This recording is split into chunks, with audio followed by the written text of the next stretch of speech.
Hello everybody, ProtoFoxy here, coming back at you with another video, and I am back on the Magic Deck Tech, tongue stopped working, the Magic Deck Tech kick. I'm back on my stuff, and I'm ready to share my Magic decks that I'm playing with you on, of course, on the sweet Pauper Guild playmat. Link in the description below if you want to get you some of that sweet Pauper Guild swag. Today, we are actually heading into my favorite format. We haven't been there in a while, have we? No, ProtoFoxy, we have not been to Pauper in a while, but we are back into Pauper. I found a deck that's a lot of fun. Variant on a archetype that isn't so much the boogeyman anymore because it's been nerfed. Thanks enough to the Pauper format panel. But, hey, we're still here. We're still playing Pauper. Decks are still good. It's still fun. Things haven't been hosed down and watered down as of yet, and that's my own personal opinion. You guys are going to disagree with me, whatever, but blah, blah, blah.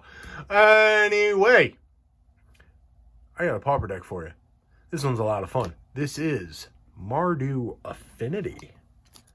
So, let's get a look at that. We've got 4 Glenhawks. Single white for a 2/2 bird with flying. Enters the battlefield. Sacrifice it unless you return an artifact you control back to its owner's hand. We kind of know already where we're going with that, huh? If we're bouncing stuff, right? We've got 4 Core Sky Fishers, single generic and a white.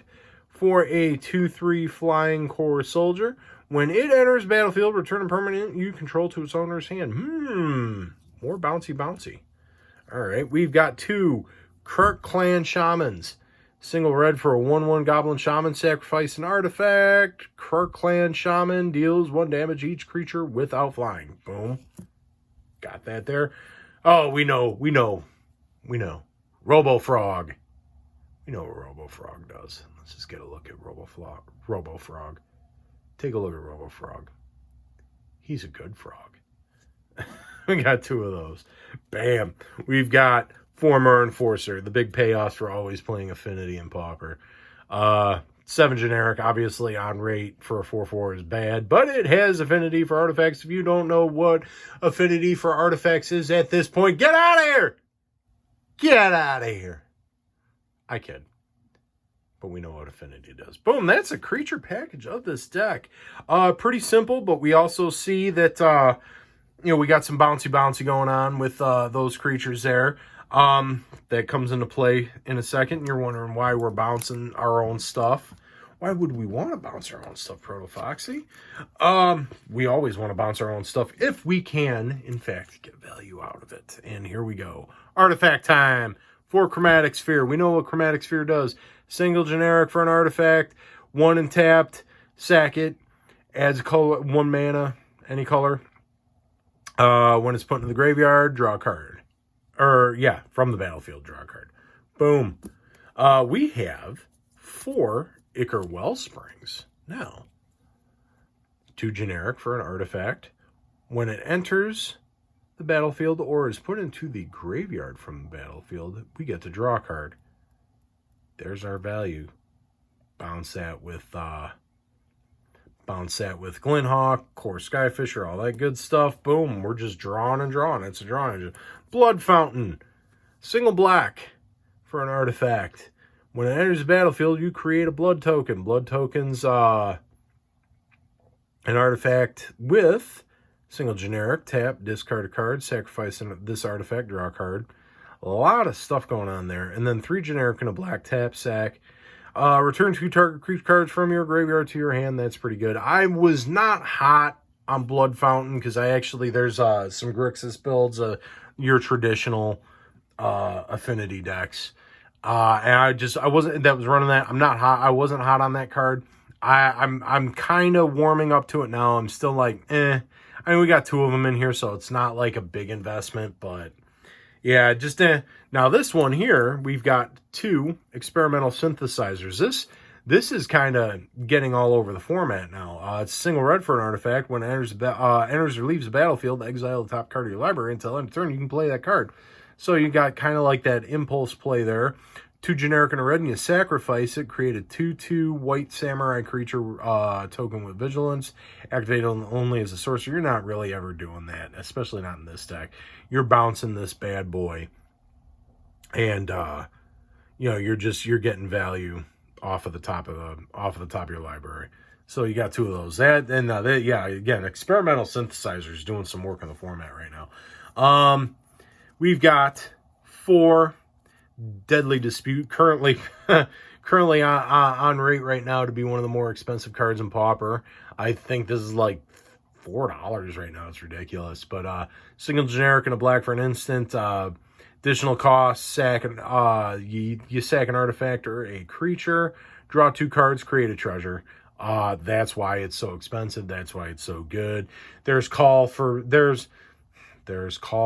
bans of this card because it's too good, and every deck that can play it will play it. No. It's a good card.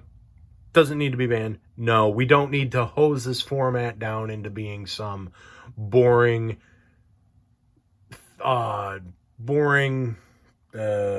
just some boring kind of thing. I mean, we gotta have some spicy cards in our format, right? Yeah, it's expensive. Yeah, it sucks that it's an expensive card. But it's good, and that's what happens with good cards. They cost a bit of money. But yeah, not ban worthy. Pauper format panel. Leave that card alone. We've got 2 Reckoner's Bargain. Similar thing here going on. A generic and a black. Additional cost, you sack an artifact or a creature, you gain life equal to the sacrificed permanent's mana value, which is nice. And then you draw 2 cards. So again, similar to Deadly Dispute, except you're gaining life as opposed to creating a treasure token. Put you ahead if you need to against different burn decks. This, that, and the other thing. Bam, there's that. We've got 4 Galvanic Blasts. We know what Galvanic Blast does, especially in an Affinity deck. Just take it in. Just look at it. Take that card in. There you go. Bam. Galvanic Blast. 2 Makeshift Munitions. Single generic and a red for an enchantment. And you don't have to tap this or anything like that. It's just a single generic. You sack an artifact or a creature, and it deals 1 damage to any target. So then you're just machine gunning stuff if you've got stuff out there that's not doing anything. Boom.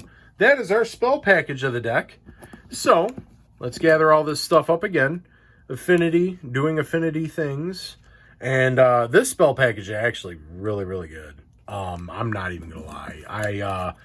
Again, I put this deck together because I thought it was going to be a lot of fun. And then just this this particular package of spells just was really silly, and we'll get into that at the final thoughts. But going to the mana base, 3 Rust. Get it on camera. 3 Rustvale Bridges. Yes, they are foily. I like foily, pretty things. Pretty Rustvale Bridges. We've got 3 Drossford Bridges. Pauper format panel. Leave these cards alone. The bridges do not need to be banned. We've got 4. God, get in camera. Get in shot. 4 Goldmire Bridges. Don't do that. 4 Goldmire Bridges. We've got 2 Vault of Whispers. Artifact land. We know what that does. Just take it in. Boom.